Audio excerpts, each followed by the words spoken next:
Two boxes full of trash that he rolls around in? Yes. Yeah. Because we love him. We do. We like to give him plenty of enrichment. I was trying to time it with yours, but it didn't work. Your timing's not that good. Rude. But you know what is that good?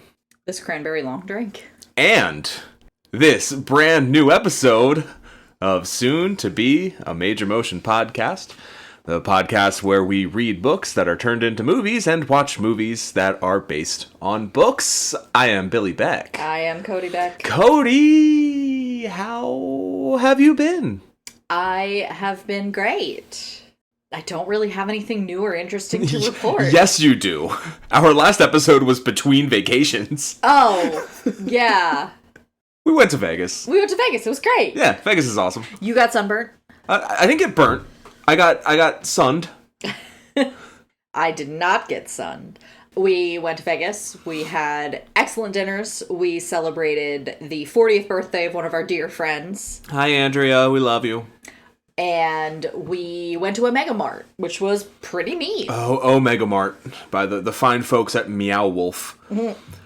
If you aren't familiar with this, it is an interactive, immersive art exhibit / alternate reality game.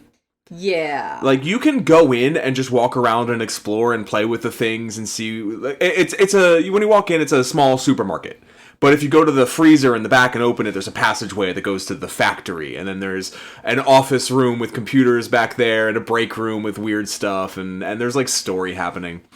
But there's also games you can do in Omega Mart. And the one we did... we were given employee ID cards, which you boop.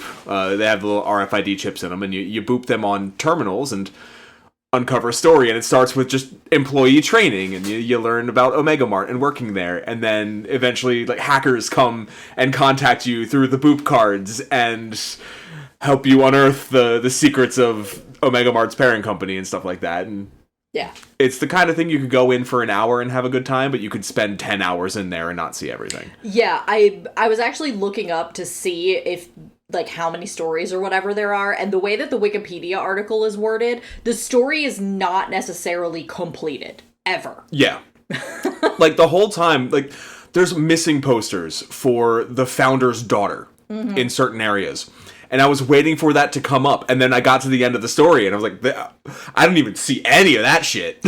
We saw, because we were following, like, we were following the acting CEO's missing daughter story. And there's an entirely other story, I think, if you deal with she's maybe a double agent, but she's helping the daughter. It's like a whole... Our story had nothing to do with the missing daughter. We just used her computer at one point. Our story had to do with the fact that Omega Mart was, like, making humans to harvest their souls to introduce into product. Yeah, it was tangentially tied to you found out information about the missing daughter. Yeah, like, you had to find an email that proves she's still alive somewhere. That's right, I forgot about that. Yeah, and it was also, like, everyone, like, you're like, okay, the clear villain is the CEO of Omega Mart. And then you're like, wait, maybe it's actually not. Maybe it's her father?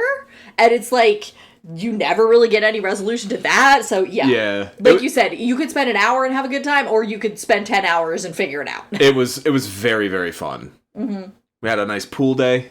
Yes, a little poolside cabana for, like, 6 hours. Just sipping on drinks and then dunking in the pool when it got too hot.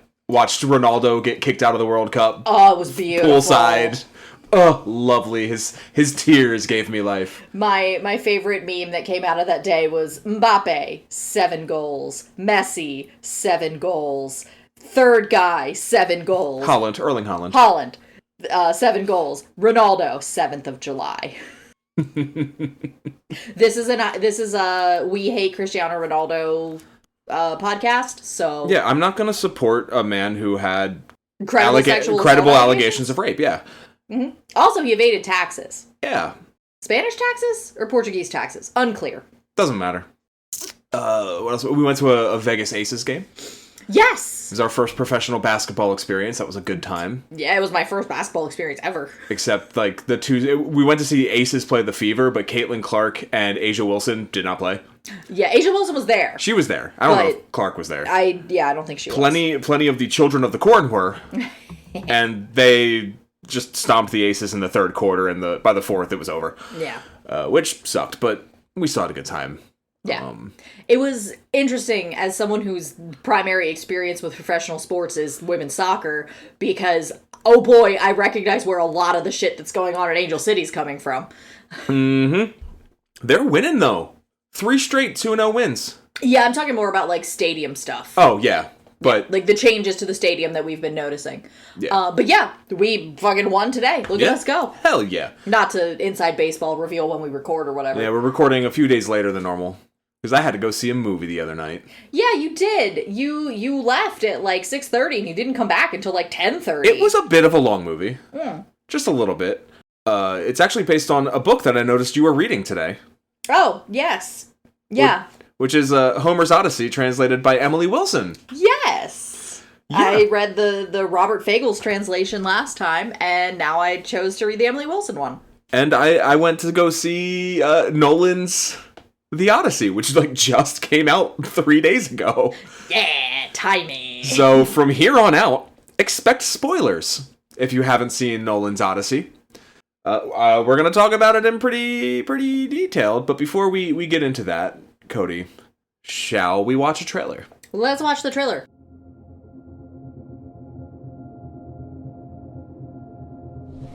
Tell me what you remember. A wife?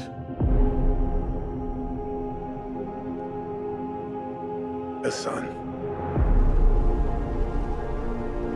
And then what? We won the war.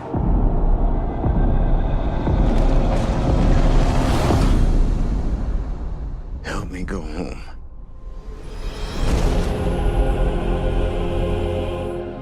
This is a household waiting for master.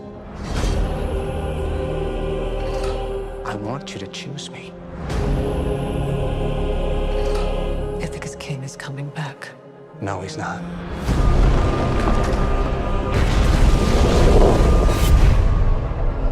What would he do if he came back here and find all these suitors in his house?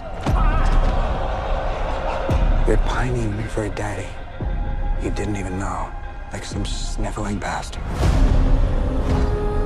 Who's looking after your wife and son? Do you see? My dad is coming home. Bringing vengeance. Bringing it all.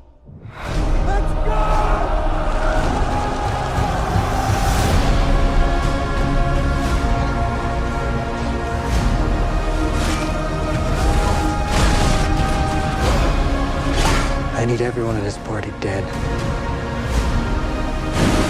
I can still save them. You're a man who needs to control his fate. But you cannot control this. That world is gone. No one could stand between me and home. Not even the gods. Keep us free!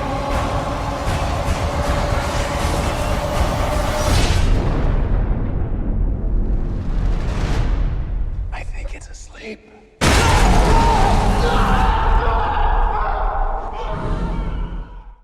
All right, so before we get into this brand new film and really spoilery it up, giving you plenty of time to leave if you don't want to be spoiled, I don't think we need to rehash the whole plot because we just did Oh Brother Where Art Thou and we just talked about the plot. What I want to know is what's different in this translation. How does a female translator in a more modern era affect the way the story is told compared to that old dude in the 1800s or whatever it was? So, important context. Emily Wilson is the first published female translator of the Odyssey. I don't think that's true. Because you brought home that other translation we didn't talk about the last time. And I believe that had a female author as well. That is an adaptation that's different. Just because it's the My Little Pony Do the Odyssey graphic novel, it's still a female published. But that came out after. Did it really? Emily Wilson's translation is 2017. Then you're right. Because it was a big deal at the time that she was being published. Because a lot of people in the classics world were pointing out, holy shit, this is the first time a woman has published a translation. And on the other side, you had a lot of people who were very upset that a woman was publishing a translation. Why? Was there something going on in the zeitgeist in 2016, 2017 that would make old white men with the word return spelled with a U in their bios upset about a woman doing something with the classics? Wouldn't it be return with a V? Did I say you? Yes. Yes. The thing you said. You know what I mean. Yes.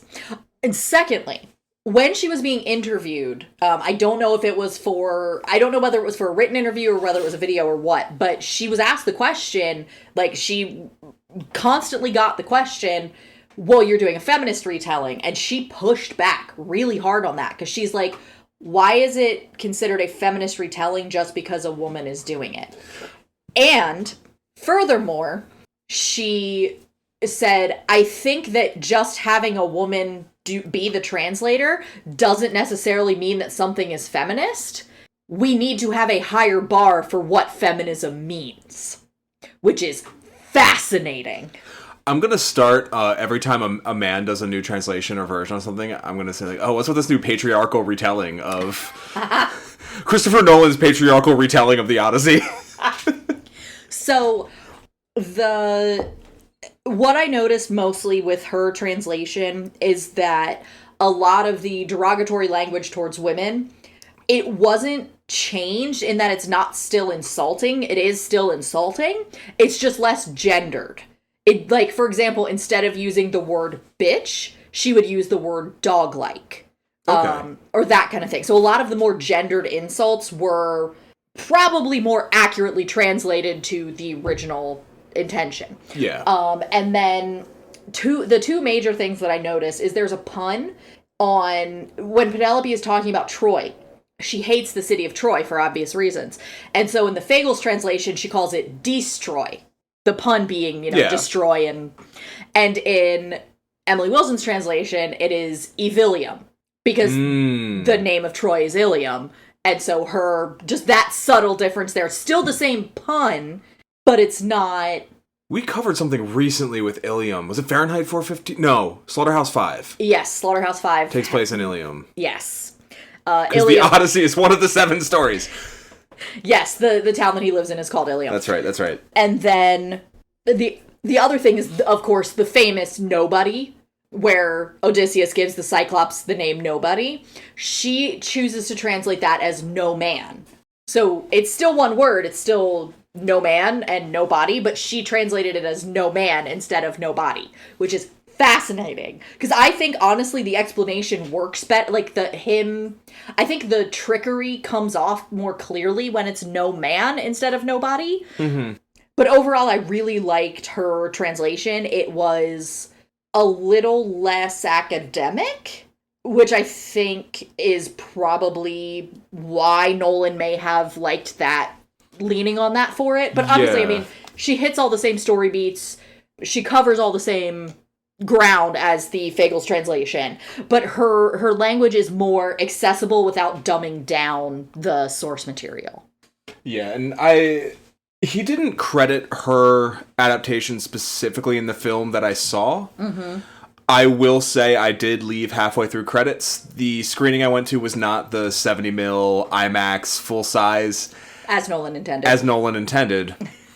So, and I do intend to go see it 70mm next weekend probably.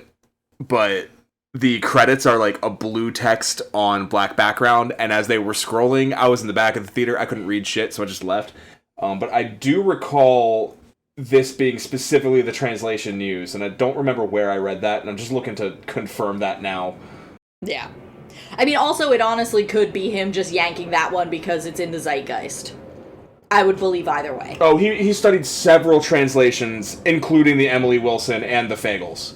Yeah, I mean, So- the Fagles is, like, the definitive one. Yeah, I mean, that's probably the one I read in high school. But what was I saying about that? But yeah, like, it's, like you're saying, it's a more, like, populist kind of telling of it. Yeah, it's one of those things where she has a whole... So I made the joke about the Fagles one having the 61 or 65 page introduction. There's 100 pages of introduction to the Emily Wilson one, plus additional notes at the end. And I find that she was going for something that it wasn't necessarily like, my goal is to spark notes this. It was more like, my goal is to keep the language and the feel and the vibe of the... I'm going to fuck up the actual term for the rhythm of it, but I think it's hectilic deximeter? Dactylic hexameter. That's what it is. So her goal was to keep that in English when translating it from ancient Greek, and also acknowledging, like, some of the issues with the source material, which, like, for example, I believe we touched on this briefly, but, like, the idea that the Iliad and the Odyssey may not actually have been written by the same person, written, quote unquote. And also there's a lot of editions that are considered spurious or mistranslated, and especially, like, it's the same problem you have with any ancient text. It's been touched so many times and translated by so many people, it's almost impossible, even if you think you're looking at an original source, it's almost impossible that you actually are looking at the original thing. This is why we need stricter copyright laws that reach further into the past so that we can... No, obviously, I don't mean that. Yeah, but it's like, even just human mistake. When you have people physically hand copying stuff, even the best scribe is going to fuck up at some point. Yeah, the famous example of, like, the early Gutenberg Bible missed the word not somewhere. And I believe it was before the word murder in the Ten Commandments. So, like... And it also, you have the idea of, like, the fact that ghost in English is spelled with an H is because there were Danish translators. Yeah. And no one caught that ghost isn't supposed to have an H in it. They caught it with things like goose and girl, but... You're not supposed to spell girl with an H? Correct. Shit. That's why I got all those F's in English class. You would have spontaneously combusted if I you would had have gotten an F. cried. I still remember the few F's I got in school with shame. But this isn't school. This is just us chatting about shit that we read and watched. Uh-huh. So, I was going to say something about the Odyssey being originally an oral story. Yes. Which is an element in the film. And I think it's time we start talking about this movie. Yeah. Because it's kind of a big deal. It's kind of why we're doing this episode, because I want to get the SEO and listens. Hello, new listeners. But the film really acknowledges the use of oral storytelling in the time, including this story. Multiple times throughout, the film opens with, I think it's Travis Scott plays a bard as the suitors are there, and he starts a rhythmic pounding of his staff on the stage and going through the story. And it's, I'm trying to remember what the actual words are, but it's like a man, a face, a journey. And it starts like that, and it's referenced. This bard's story is referenced throughout when Telemachus goes to Sparta to meet with Menelaus. Yes. I'm trying so hard to get these names right. Menelaus asks, do you know about the horse? And Telemachus is like, yeah, through the songs. He's like, yeah, but have you heard it from the inside? And that's where you get that fucking incredible sequence that I think is only like a line or two in the source text of the Trojan horse, of the inside of the horse as it's getting dragged up the beach into Troy, and they stab it a few times to make sure no one's inside, and someone gets got and have to hold his mouth shut to not blow it, and have to wait for it to get dark, and all the tension that's built in that scene and all that. But they reference throughout, like, stories are being passed of Odysseus back to Ithaca and back to Sparta, and people are learning things through song. And by the end of the film, as Odysseus and Penelope make their Lord of the Rings travel west, chase the sun, he references the songs again and says these songs are going to persist because, like, you and I can read and write, but they can't. This is how the stories are going to progress. And just referencing that was what stories were at the time, were spoken word. And yeah, things would change and things would be exaggerated. And even this story, in and of itself, in the film, a lot of the journey that we all know, like the classic Odysseus journey, he is telling as he remembers it to Calypso. And it might not even be accurate what he's telling, because is he a reliable narrator? And I kind of love that, like, marriage to how this story was originally told, and keeping that alive throughout this film as the way we tell stories in the modern day has changed through text, through film. So how do you think Christopher Nolan feels about the literacy crisis and the rise of AI? So I think he's a little concerned, because that's just like that's one of the more subtle points he makes about things. At least in the film itself, the film is a very anti-war film. It's a film about PTSD.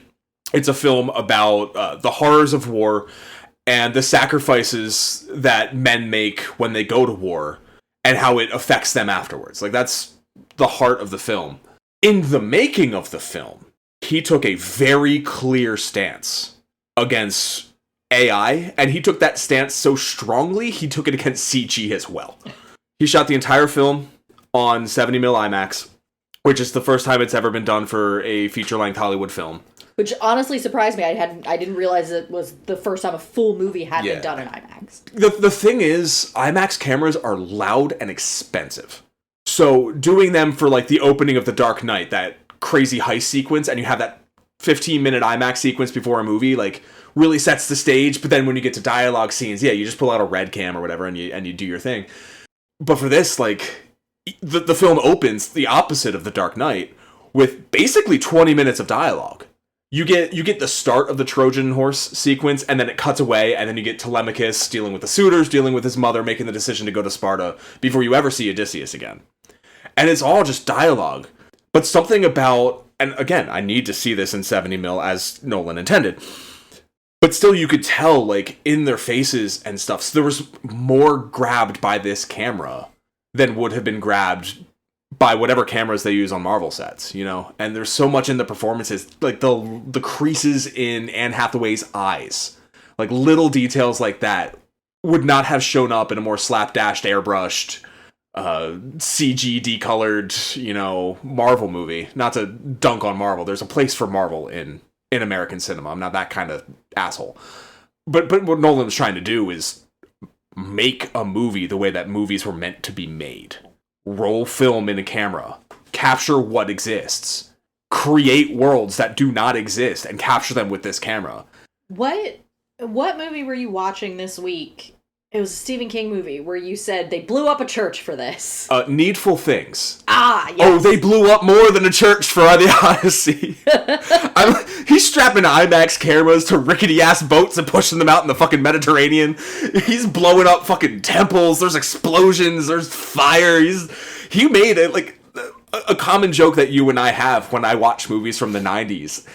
And it's like a loving prod at, I can tell, like, this is a special effects shot. And I say, we used to make movies in this country. Yep.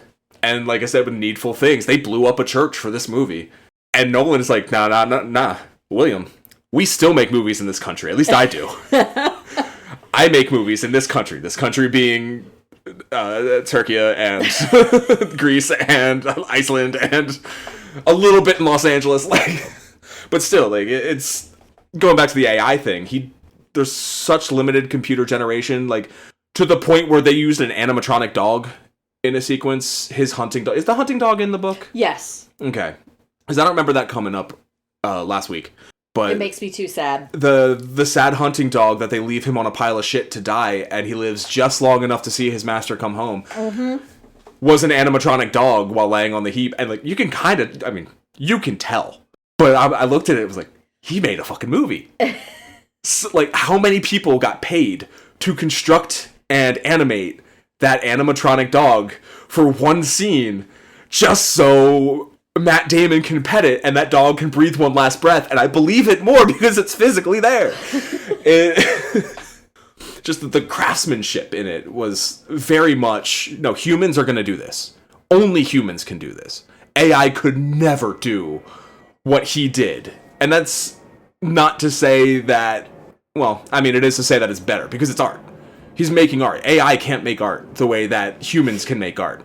Yeah. And I'm not just crediting Nolan with this, I'm crediting every single actor, every bit of set deck, every bit of props, all the costumes, the makeup, the special effects that were there, like all the explosions and the dog, and all of this was individual humans stretching creative muscles that Hollywood doesn't give them the room to stretch anymore.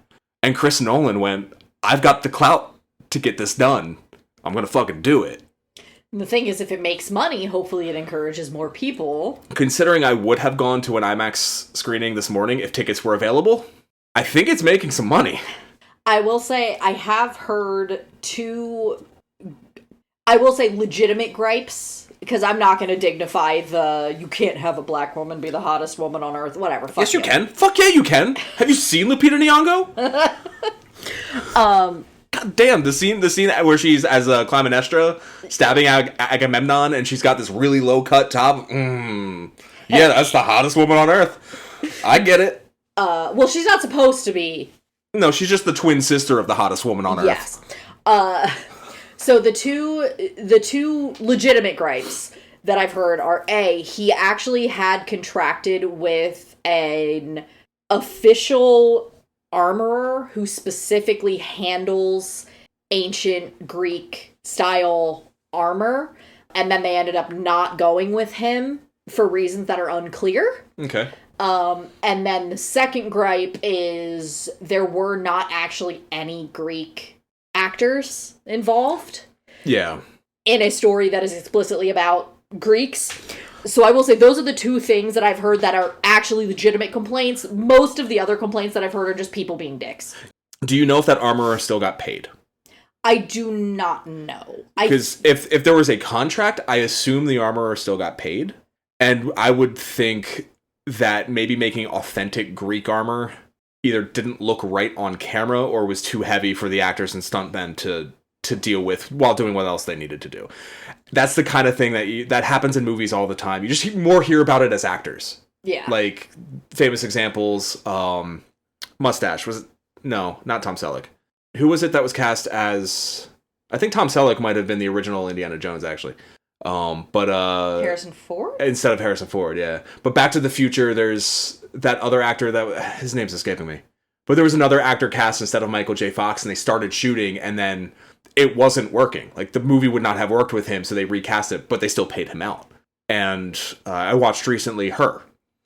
And they cast a completely different person from Scarlett Johansson to play whatever her name was. The AI. And she did the whole fucking thing. She was on set, and she recorded all the lines, and something just wasn't working. So they recast Scarlett Johansson, and she still got paid.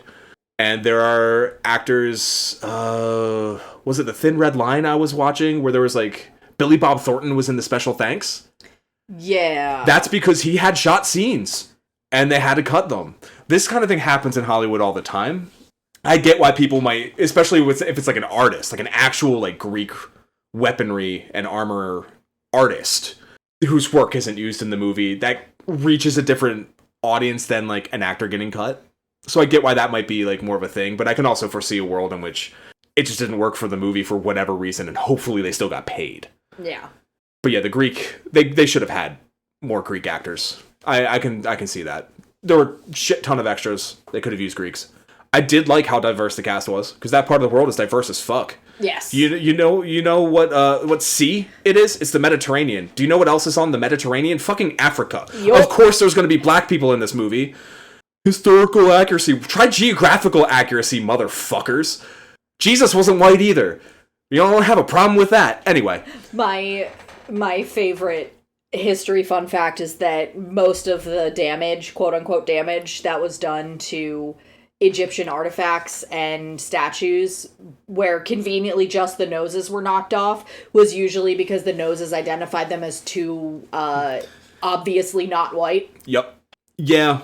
racism is a problem. That historical accuracy with big fucking air scare quotes was made up by white people to hide the fact that brown people did some really cool shit in the past. Yeah. So, there's also, like, a whole time in history where the Greeks, to blanket, wouldn't have been considered white. Yeah, that's for damn sure. Like I said, Jesus wasn't white. His skin may have been a similar tone to mine, but he would not be considered white these days. Willem Dafoe, he was not. Hung like Jesus joke? I don't know. So, but yeah. We were talking about CGI, AI, and I think we put that to bed. Yeah, very clearly it was PTSD. a concerted effort to use humans to make movies. Yeah, so the anti-war, the storytelling conceit, the bookends, what's the word I'm looking for? The framing device. Yes. For a lot of the journey part of it, between Troy and Ithaca. Which I feel like is the part that always gets adapted. And it's like... It's because it's where the bulk of the plot is. It's maybe a third of the movie. Yeah. That is all told diegetically by Odysseus as he's remembering it to Calypso. Mm-hmm. As he's coming out of basically a 7-year drug-induced bender. And as he's remembering more and starting to feel that pain of the loss that he's incurred. He's lost his entire crew, and these men were like brothers to him. He like openly wept for Sinon, who is Elliot Page's character, who is a character in the Aeneid. Oh, okay. Which I think is where the whole Trojan horse story is told, if I'm not mistaken. So there are like 7 books in the cycle between the Iliad and the Odyssey. You've got the Iliad, which ends with the death of Achilles. Mm-hmm. You have what's called the Little Iliad, which is like all the shit that leads to the Trojan horse, and then there's like 3 or 4 more things scattered in there that are like fragmentary, and that's actually where the Trojan horse, the sack of Troy, etc. all is. Okay. So it kind of gets tacked on to one or the other. And then the Aeneid, I just fucking, I hate it. I hate it so much. It was so bad. It was granted, it was a translation that was in the public domain, so it was not intended to be good, but I just hate Aeneas. Yeah. I don't know anything about the Aeneid. I know what I know about the Iliad because of our treatment episode. Check it out wherever you get podcasts, the treatment, a podcast about stories. And I know the Odyssey through, like, Oh Brother, Where Art Thou? And it's the one that's studied. Yeah. But, yeah, Elliot Page's character, Sinon, is, like, an emotional centerpiece of this film. Which I found interesting that it's not a character in the Odyssey.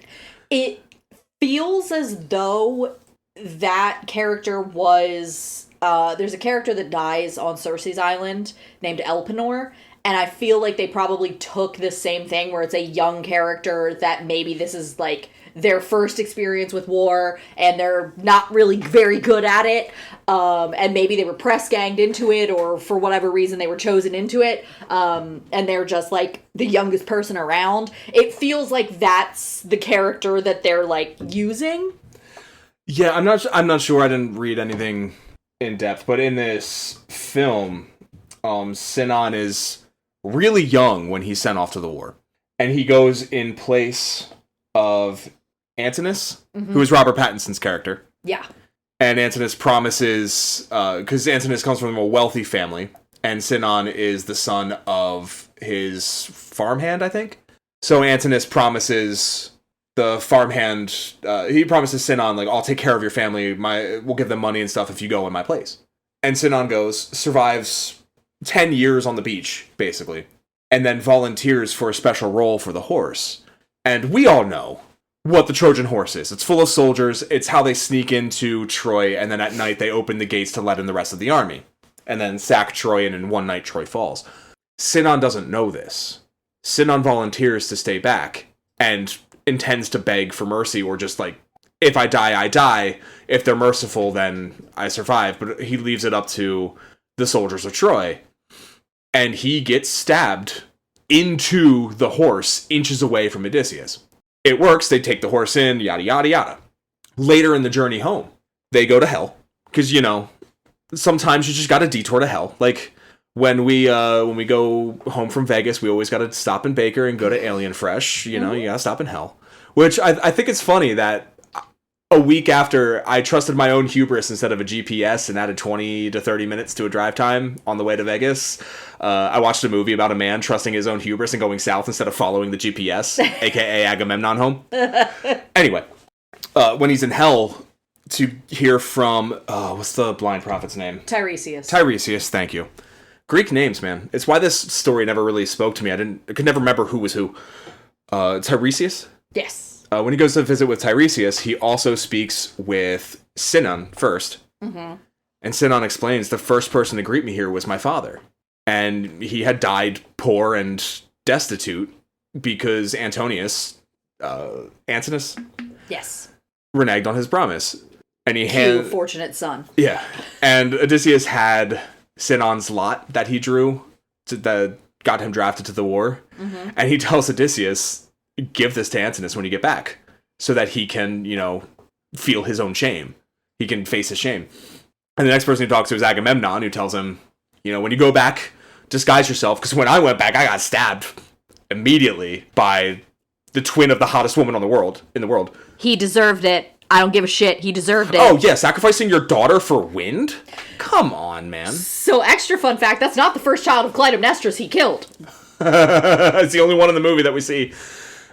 And then the third person he talks to is Tiresias. Mm-hmm. He gets the prophecy and all that other stuff.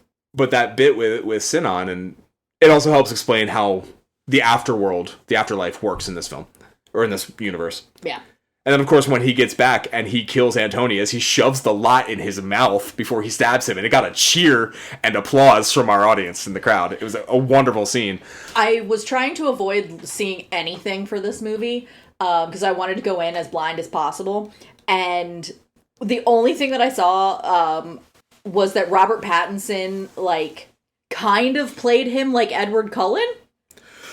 I don't have enough reference of how he played Edward Cullen in Twilight. I've seen one Twilight movie a couple of times, and it was the first of the 2-part one at the end, where it's just them on their weird honeymoon where they accidentally have a baby real quick.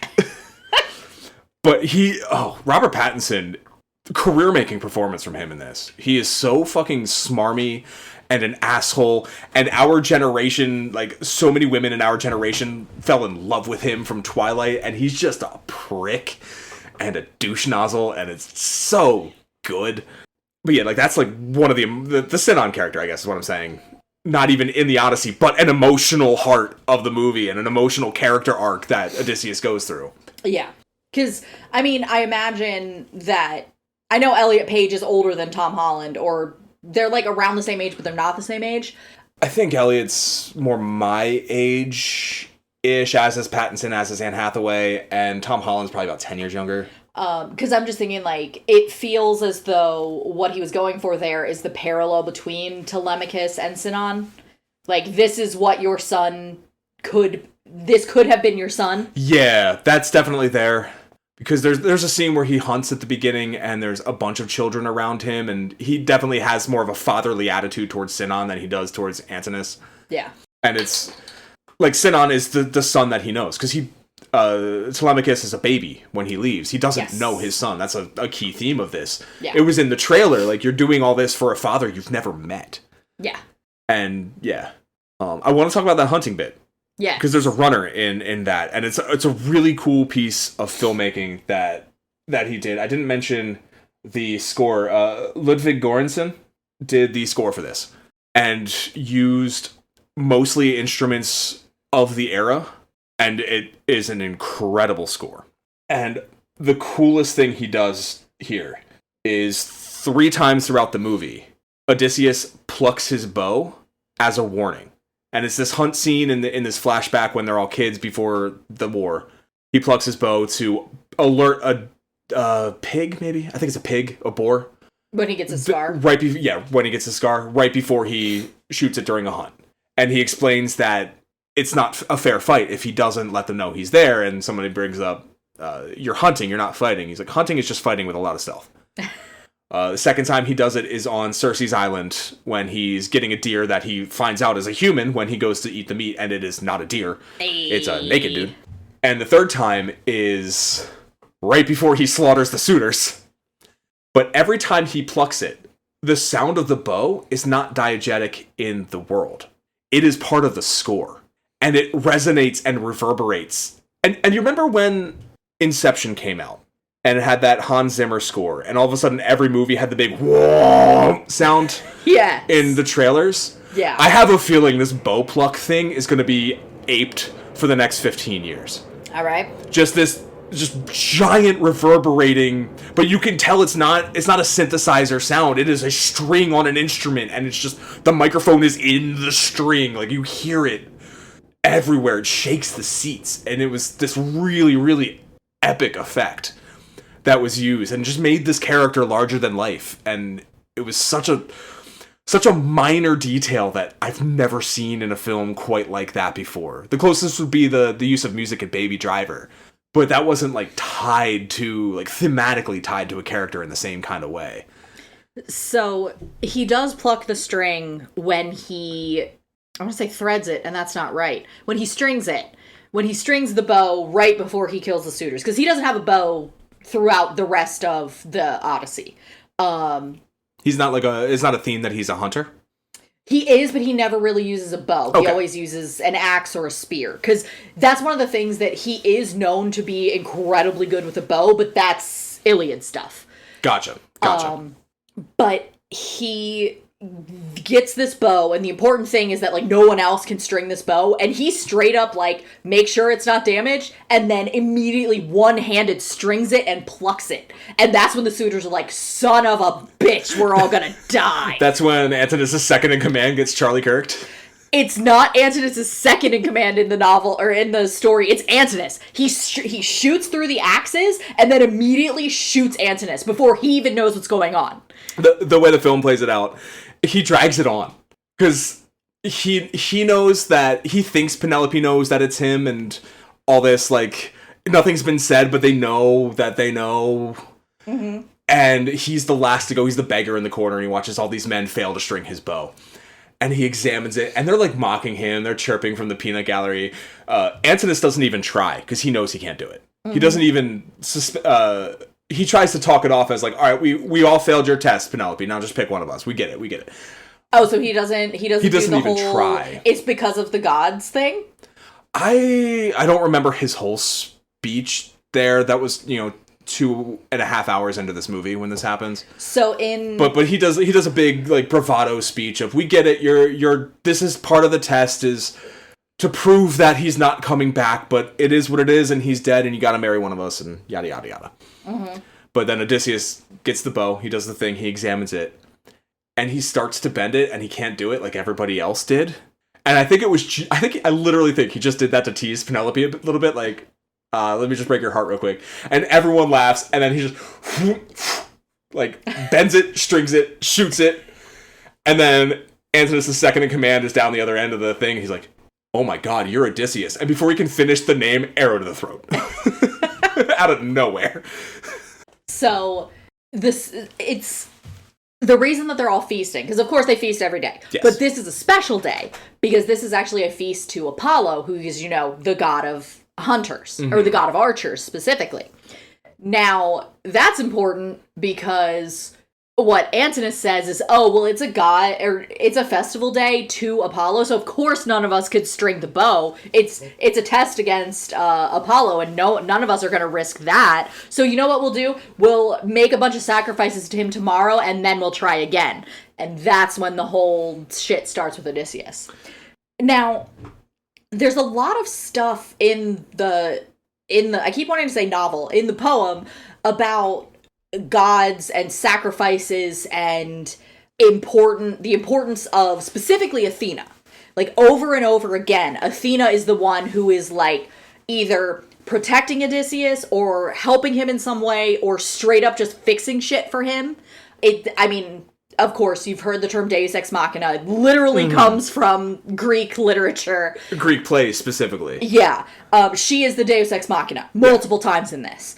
And there are actually scenes between the gods in the play, or in the poem. Does that happen in the movie? So that is a I guess a change.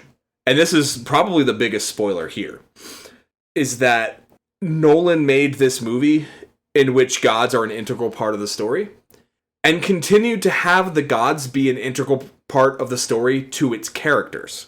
And yet, I'm not 100% sure any of those gods exist in the world of this film.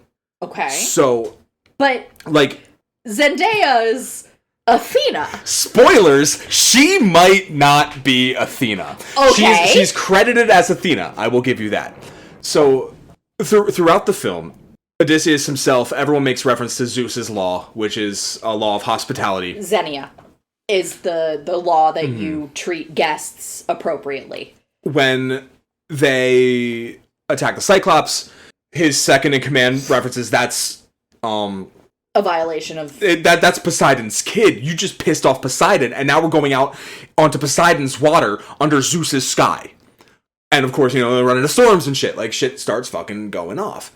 And there are key moments when Odysseus is, like, kind of at a crossroads, and he's having conversations with Zendaya, who is Athena. I can't remember if the first time he references her as Athena or not, but, like, the first time we see him on Calypso's island, he's talking with her, and then Calypso appears. And the other key point is when they're on the Sun God's Isle, and he wakes up, and Athena leads him to where they have slaughtered the Sun God's cattle. Which they were specifically told not to do. And it's like, oh, here's Athena leading him to let him know. Yeah. And we, the audience, are led to believe that that's Athena that whole time. Until the third time, and rule of three is all over this movie, the third time we go back to Troy. We see the start of the Trojan horse thing. We see the Trojan horse from the inside, and then we see... there's the hint. We see the Trojan horse from the inside as it gets in. We see the start of the sack of Troy, basically from the horse to the gate. And then the third time we go back to it, I could actually be getting that out of order. I don't remember. It's been 2 days. I've only seen it once. But when we go back to it the last time, and this is while Odysseus is giving a speech to either Telemachus or to Penelope about, the things that he saw. And the way he describes it is 10 years of rage was unleashed on that city. And he's following the sacking of Troy, the major army. He's done his part, and he's just walking with Agamemnon through, fighting soldiers occasionally. But he's watching men literally rape and pillage. And he's watching innocent people get slaughtered. And they get to a temple of Athena, and they drag out a priestess of Athena, and she is portrayed by Zendaya. And they hold her one arm to either side, and they hold her head down, they raise a sword, cuts back to Odysseus, and then the next shot is them decapitating the statue of Athena. But you hear the sound of that priestess getting cut down. Is he actually communicating with Athena throughout this journey? Or is he being haunted by the ghosts of what he allowed to happen? He's the one who opened the gates of Troy. He's the one who let in this force into the city, and he's carrying that guilt with him this whole journey. That's why he continues to eat the lotus flower on Calypso's island for 7 years, because he cannot emotionally face himself and what he's done. So, I know that Greek mythology is not your, special interest, because you had a relatively normal childhood. Relative to what? You had a good Christian childhood. Good! So, do you know why Odysseus is punished initially on his way home? Because there is a reason why all of the Greeks are punished by the gods initially. As the film portrays it, it almost seems like luck-based. Because twice, as they first start the journey home, twice they arrive at a shore just as they're about to run low on food. And, it seems like it's going to be a good thing, and then, it's not a good... the first time, it's just a normal... I think it's just a fishing town. And they panic and fight back because they're worried about the people from the sea, which is later revealed as just them. They're the people from the sea that keep attacking things, and they get food there. And then the second time, it's the Cyclops. So... which, leads to, you pissed off Poseidon, now we're fucked. Yeah. So, as a whole, the reason that Athena gets angry with the Greeks is because when they are sacking Troy, even though she's on the Greek side, when they are sacking Troy, one of them specifically violates her temple. Ajax the Lesser, not the big Ajax. Ajax the Lesser rapes Cassandra inside her temple. And that's when she goes to Zeus and says, fuck all of them, I want them all to suffer. And that's when Zeus interferes, and that's when the start of the difficulties with them leaving Troy begin. Yeah. So, I think it's interesting, because I can see an interpretation where Nolan is taking the physical violation of cutting someone's head off and using that as a metaphor for a different kind of violation that happens to women. I think that's, it's one of those things where it's if you know the history, you could definitely see that. Mm-hmm. And by history, I mean if you know the literature, this didn't historically happen. But I think it's a really interesting way to step around gratuitous sexual violence by using gratuitous physical violence. As far as I recall, there's no explicit sexual violence. There is the threat of it exists when they get to Cersei's island and they pop into her hut. She sees these armed men show up and she runs out and hides. And she's like, no, she's panicking like they're about to. And they're all like, no, relax. We just want food. We're just looking for food.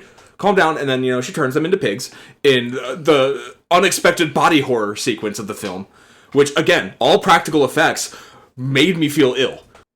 Complimentary. Incredible stuff in that sequence. But, when they're sacking Troy, you see physical violence against women, but it's not sexual per se. And I know that in the story, Odysseus fucks on his way back. Not as much as you'd expect, but yes, he does. He has sex with Cersei. He does not in the film. He stays true to his woman. You know what? If she has to stay true to him, he has to stay true to her. Well done. And yeah, honestly, I don't think the ending works as well if he, for lack of a better term, cheats.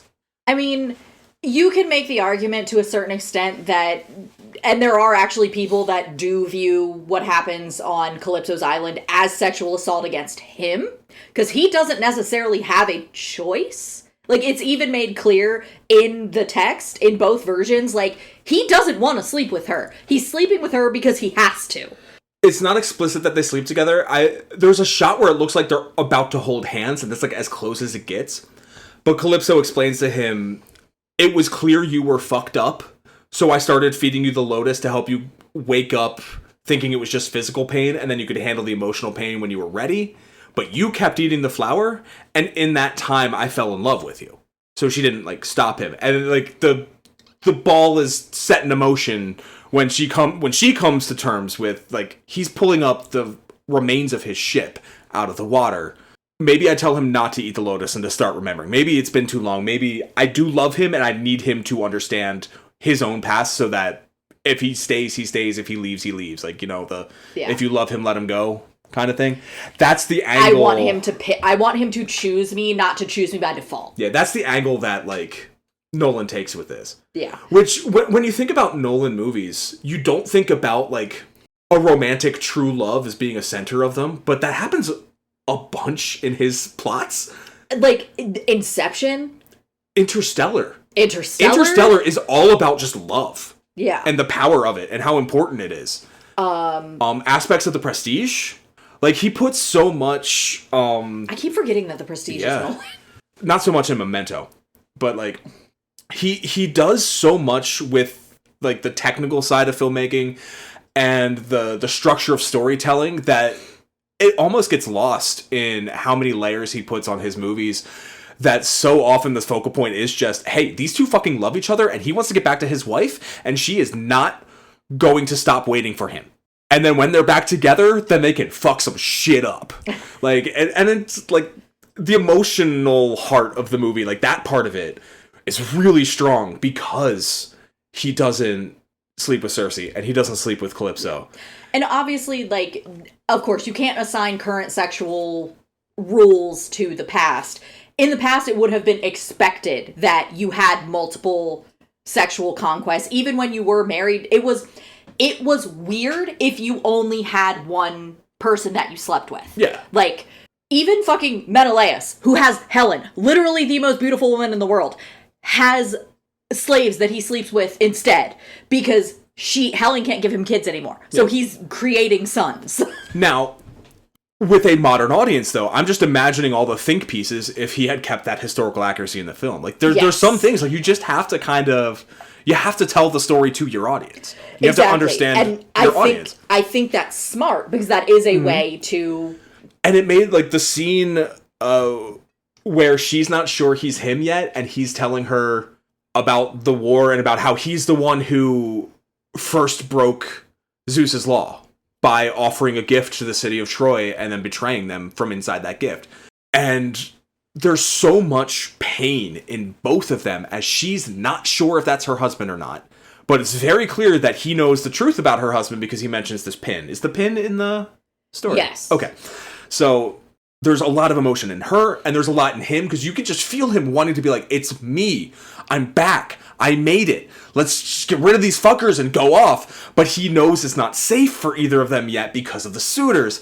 And it's this, like, just tension built as soon as he's back on Ithaca of, like, when can he tell her? Because we know he's back. We know he's going to be fine. But when and how is he going to tell her? And because that tension is so much stronger because he's faithful to her. Because us in modern times expect that from a hero. I think it's interesting, too, because there's literally a word in Greek that was coined to describe the marriage of Penelope and Odysseus, and it's called homophorosine, I think is how it's pronounced. But it's basically like, you know each other's minds so well that you are in sync even when you don't know the other one is there. And...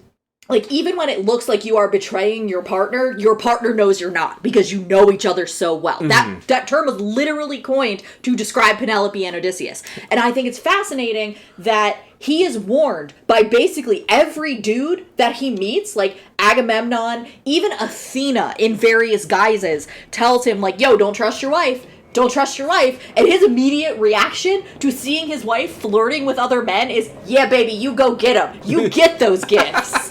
He's not afraid at all that she has been unfaithful to him. He knows she's been faithful the whole time. Yeah. And he also knows that, like, he's not afraid to tell her immediately and to drop the guys immediately as soon as she believes it's him. She's the one who holds out for longer. She's the one that tests him, is the bed. The bed is not part of the movie. Okay.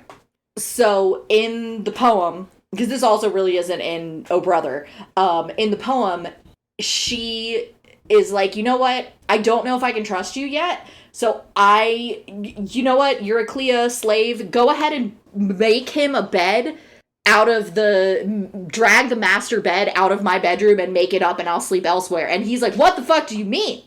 No, you cannot move that bed unless you fucked up and you did something with my bed. And then he explains he built the house around the bed. The bed is literally a tree that is growing out of the ground that he carved into the bedpost. Of course, the symbolic meaning is that if she moved the bed, she betrayed him. Mm-hmm. So as soon as he's like, what do you mean you can fucking move the bed? And she's like, oh, it is you. And then that's when she believes him. Because there were only 3 people that knew that. And it was her, a slave that guarded their bed, and him. Yeah, that element's folded into the pin thing. Yeah. Only he knew about the pin, so when he mentions he always had this pin on him, and it's Athena wrapped in vines, I think. And she's like, okay, for sure he's alive. Is this him? And then the bow is like, oh yeah, that's my man. Like as soon as he hits it, like she had a servant who betrays her. And she goes into her, like, quarters while he handles business. Yep. And the servant tries to join her. She's like, no, honey, you belong out there. She's like, you're facing my husband. He's gonna handle business. Like, she doesn't even, like, stay outside and watch him, make sure he's okay. She almost breaks, because he gets shot a few times and stabbed once. Oh, no, he is not damaged at all. Oh, that must have been added from the film. I was gonna say, Telemachus gets injured. But... oh, no, Odysseus does. Like, but he's... at the end of the fight, where the only people left alive are those kneeling to him as king, which is just brilliant visual storytelling. Because it starts almost immediately in the fight, people start kneeling, and he doesn't attack them. And then at the end, he just looks around and everyone's kneeling. He's like, okay, good. My kingdom is secured. And he's got, like, one hanging out of his chest, 2 hanging out of his back. And then he collapses in front of Penelope. She's like, no, you didn't come all this way to die fucking here. You dumb motherfucker. He's like, no, I'm not dying here. Just give me a minute to rest. We gotta go west. We gotta go run away together. And it's just a wonderful scene. Like, as someone who's not afraid to say that, I feel like you and I have a very similar relationship, whatever that word you made up was. Yes. We've done that before. We've had moments where we're in public and we look at each other and just, like, you know, leave or fuck shit up or whatever we need to do. Partners in crime, soulmates, whatever you want to call it. So, like, yeah, like, I definitely, like, felt for both of those characters. I empathized with both of them in those moments and loved that climax real hard. Is there anything else? I mean, there's a ton I could talk about still. But is there anything else that you wanted to...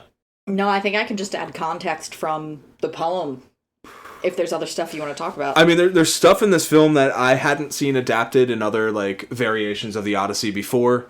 Like, before they get to Cersei's Island, the stop right before that, and it seems like in the film it's the same island, but we're not sure.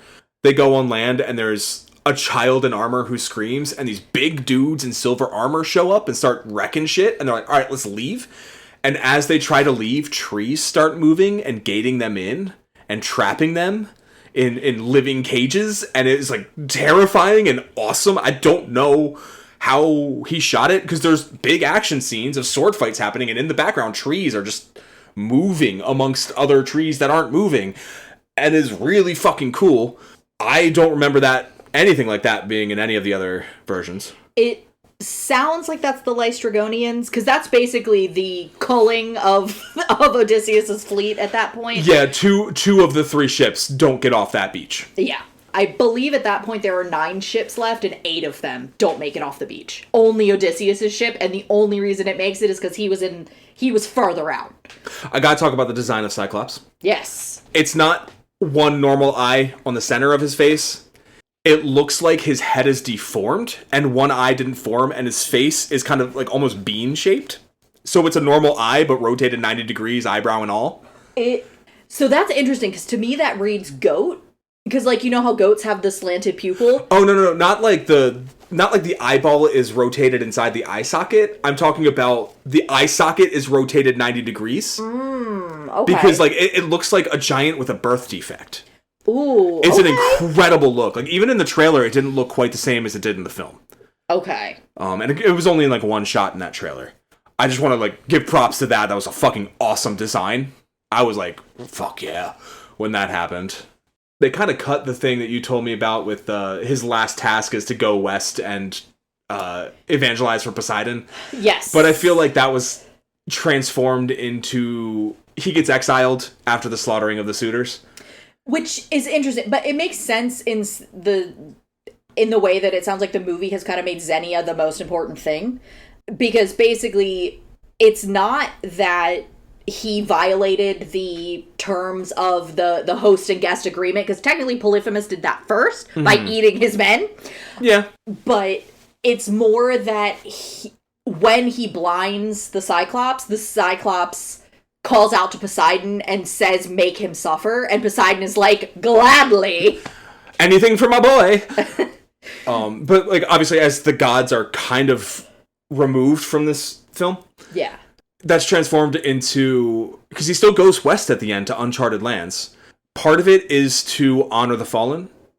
Because there are men in the Cyclops' cave, there are men on beaches that they cannot bury and give, like, a righteous funeral to. Yep. And he promises Sinon and I think Agamemnon in Hades that he is going to travel west to uncharted lands and honor the dead in that way. Mm-hmm. In addition to that, in flashbacks of he and Penelope prior to Troy, they talk about how they just want to get on the fastest ship, aim it towards the setting sun, and chase the sun. And just like when we were young, like, let's just run away together. Let's just go live out on the road and be together with nothing else and no responsibilities, you know, like that old young dream. And at the end, as part of his exile, like, Penelope boards the boat with him, and Telemachus is now king of Ithaca, and they chase the setting sun across the Mediterranean, and they're gonna end up in Spain, and it's fine. I was gonna say, bold move, considering that you pissed off Helios. Well, you didn't piss off Helios, all your men did. But, you know. Yeah. I'm trying to think if there's anything else. Like, a lot of Telemachus... Most of Telemachus is cut from versions of this that I know, namely O Brother. So I kind of liked that whole storyline as well, because it's another character going through an arc. Because Odysseus doesn't have much of an arc. He's kind of given one here with the learning to deal with and live with the consequences of his actions in wartime. But Telemachus also grows up. It's a coming-of-age story for him, because when it starts, he's got a massive ego. And by the time he comes back from Sparta and helps his father, like, then he is ready to become king. Mm-hmm. So I appreciated the hell out of that arc. There are actually some versions of the myth where Telemachus ends up marrying Circe. I like how they handled Circe. He mostly, like, diplomacies his way out of that whole situation. Yep, pretty much.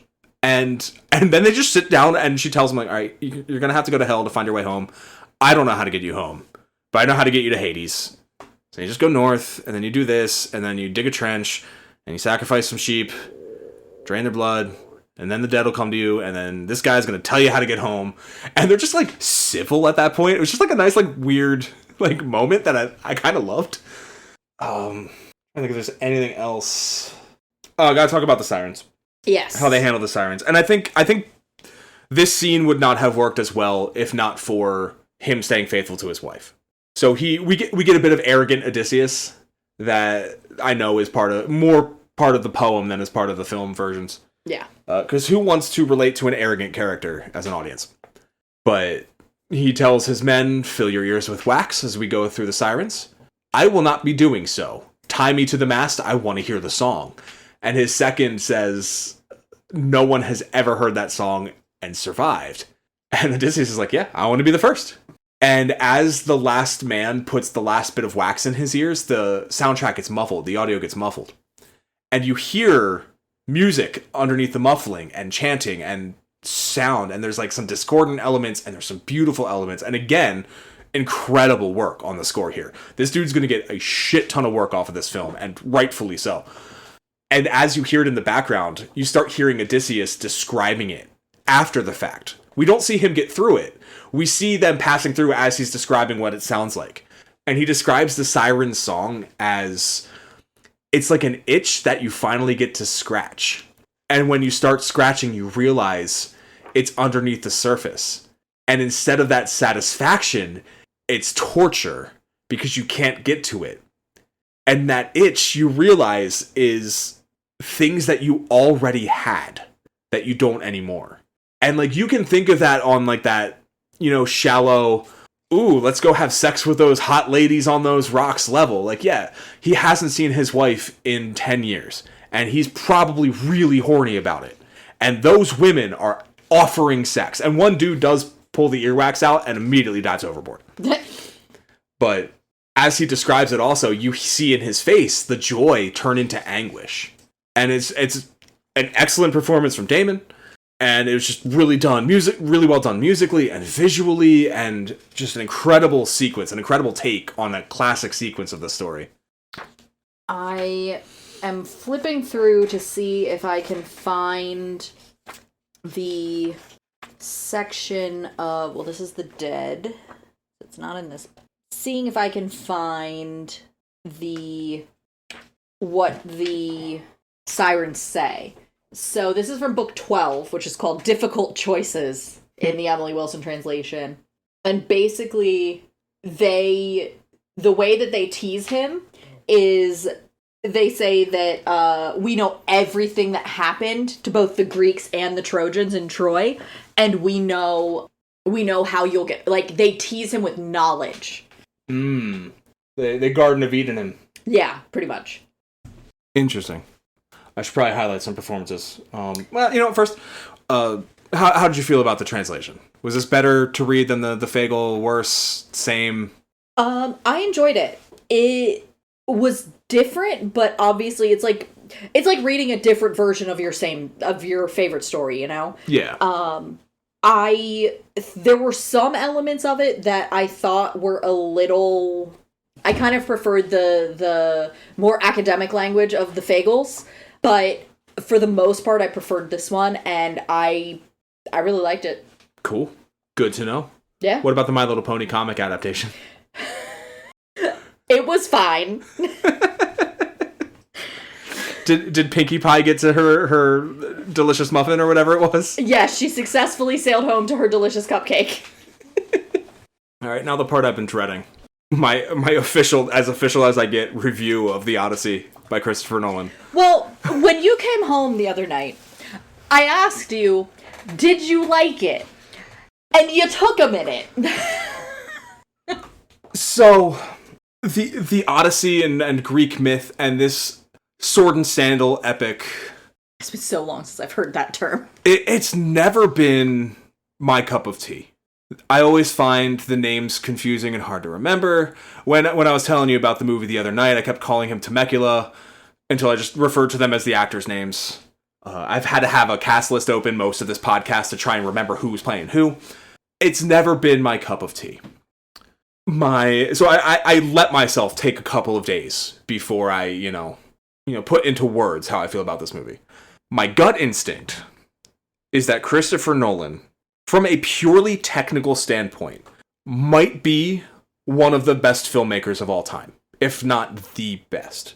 And it's not that he's doing everything himself. The people he chooses to make movies with make fucking incredible films. But also part of being good at what you do is knowing what you're not good at or knowing the right people to call in.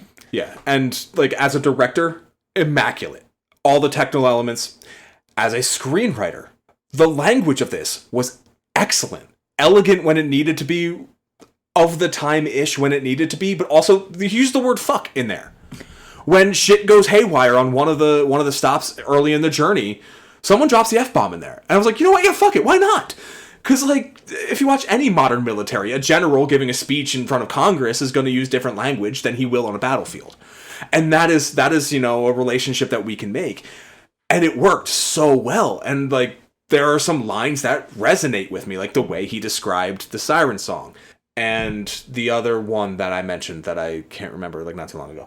But, there are some bits in here. I'm still able to remember the dialogue because it was so strong and so well written. And the elements of the story that he changed, how he removed the gods but kept the gods in there and kind of adapted that into a more, modern perspective of some elements of the story, I thought were really well done. And I realized the last day or two, the only hang-up I had was the source material itself. And for a story that, yes, it's one of these stories, but I'm not a big fan of the Greek stuff. God, I was engaged. I was, 100% on board the entire time. I didn't have really much trouble remembering character names except for Antinous. Because it was just, there's Robert Pattinson being a fucking smarmy prick again. I knew who people were talking about when they were talking about characters, and a lot of that also comes from the performances. Anne Hathaway has, this incredible moment that I could have sworn was from the Emily Wilson until you said she wasn't doing a feminist take.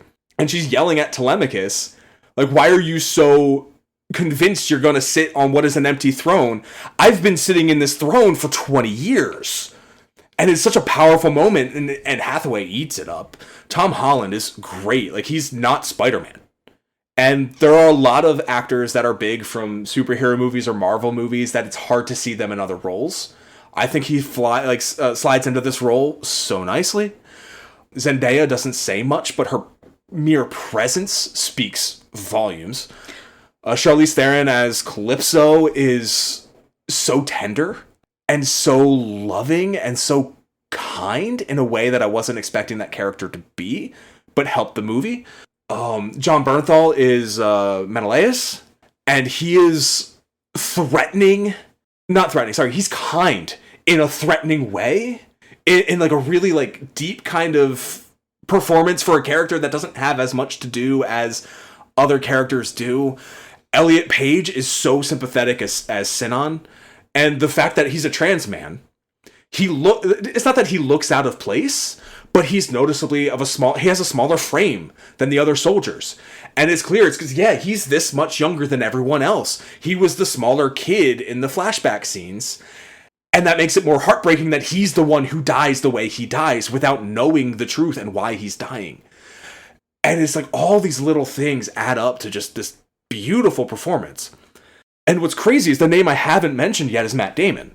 And it's because I forgot it was Matt Damon so often That's probably which is incredible because it's fucking Matt Damon. That is the highest praise you can give Matt Damon. And like, I'm like, what can I say about Matt Damon? And the best thing I could say about it is I forgot it was him.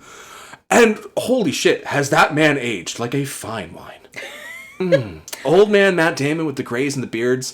I will say the age difference between him and Anne Hathaway is a little... But like I said before, they don't try and young her up either. They show her age in the modern times part of it. They make up both of them. So you could tell he's aging and stuff. And that's another aspect. The makeup and hair was excellent. His beard gets longer and grayer later in the story than earlier in the story and all that fun shit. But like, I can't think of a negative thing to say about the movie, except it's 2 hours and 50 minutes long. And when you have a musician making the score he's making for this, 5 minutes, have him write a 5-minute orchestral piece and have a long unbroken shot that I know you want to just sit out there with an IMAX camera and film the ocean for 10 minutes. You just have a long 5-minute shot of the sea with that orchestra and the words intermission. There are places you can do it. There are moments of rest in the film that it would slide into nicely. And you just put it in there an hour and a half, 2 hours in, give us a chance to stretch, think about what we've seen, and then get ready to dive back in. I will say I was in a full theater, mostly full. I had empty seats either side of me because to my right and left were also gentlemen there alone. And I was like, you know what? Excellent. Love it. I saw one person check their phone one time. I checked my watch maybe 2-3 times. And it's like an intermission where we could stretch and even like say to our neighbor, like, yo, this is crazy. What about this? How about that thing? Get, like some thoughts out so that they're not bouncing around my head the whole time. And then I can focus in again and channel in for the second hour. That's the only thing I could say is just tuck a little intermission in there. Just a little, just as a treat. We've sat through 3-hour movies from the 60s before that have that. And it's useful. You run and go pee, refill my drink, get a snacky or whatever, and then focus in for the second half. That's the only thing I can think to say. It's an incredible piece of filmmaking. Every aspect. Every single piece of it. And I'm so grateful I got to see it like opening night. Like, holy shit. All weekend, I'm like, man, people are seeing that for the first time right now. And yes, I'm not going to read reviews because I know some people are going to write shitty reviews for stupid reasons, but I loved it. I thought it was incredible. One of the best working filmmakers ever. Just making another fucking masterpiece, because fuck it, why not? Puts fucking Inception to shame. So, again, another little piece of media that I heard is that Tom Holland got the script to audition, and Zendaya was reading it with him. And he went in for his audition and basically told everyone, hey, you should cast my wife. You should cast my wife. And he came back from the audition and he was like, hey, and like gave her the script. And she's like, yeah, I already read this. He's like, yeah, you should read it again. Your audition is here. So apparently he like pulled for her to get cast. Good. Which is really cute. Like, she's incredible in that role. Because like I said, she doesn't say a lot vocally.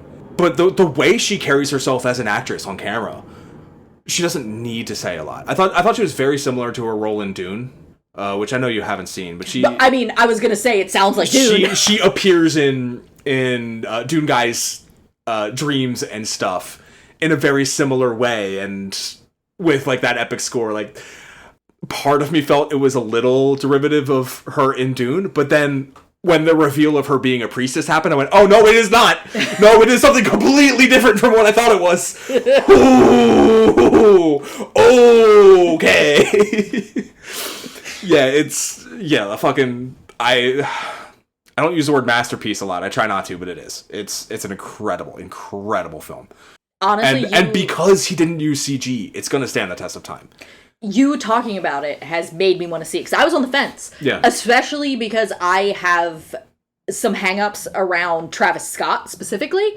I didn't know it was him until I saw the credits. Yeah, so I was like, just hearing like, oh, Travis Scott is in it, I was like, He, like I said, all he does is that bard at the beginning. He pounds the staff and does it. And because he's a rapper, he carries like that musical gravitas, and he's not even like singing or rapping. I don't think he has anything to do with the score. Yeah. It's just put him in there. Yeah. And so that was like, because I was like, it's gonna be so long, but I want to see it now. Yeah, I next weekend we'll go. Hell yeah. Like, because it's fucking awesome. It was so good. You might like it more than I did, just because you have like more of a.